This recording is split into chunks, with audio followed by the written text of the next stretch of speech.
The market. Yeah, so let's take stock first of the market. You know, one positive that I've learned in life is if there is a problem, you need to address it.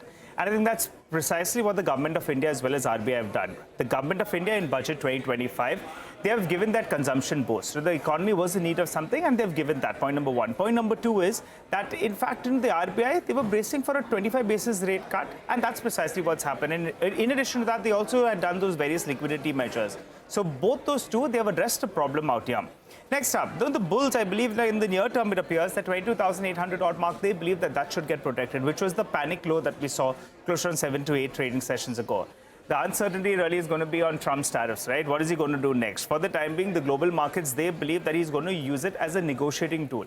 Nothing big is going to happen, but it's going to be a negotiating tool. At least that's what, the indications are. If you look at the dollar index, if you look at the way the global markets panned out as well, there's going to be uncertainty as well from the Fed as well as the Bank of Japan.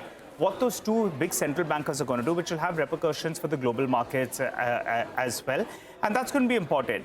The FI is well pleasant surprise this week. After a while, after 23 sessions, they went ahead and they bought at least one out of one, but that's okay. At least one out of, and if you take the cumulative number for the week, it's much lower than the previous weeks on an average. So I'll take that as a positive as well.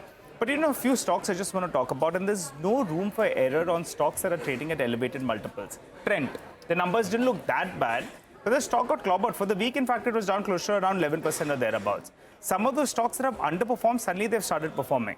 If you look at Bajaj Finance, right, that didn't do much for the last few years.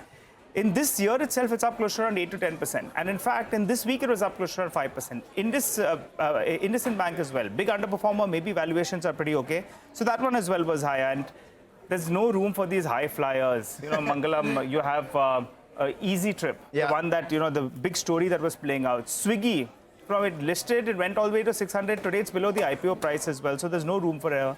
I think in the near term, there is, we're in that broad band of 23,200 on the downside to around 24,000, which incidentally is the 20 as well as the 200 DMA. So, the markets saw a good recovery this week and we ended more or less flattish. Let's get in Ramesh Mantri and let's see how he's feeling. Hi, Ramesh. Good to see you on the show. What are you making of market setup right now?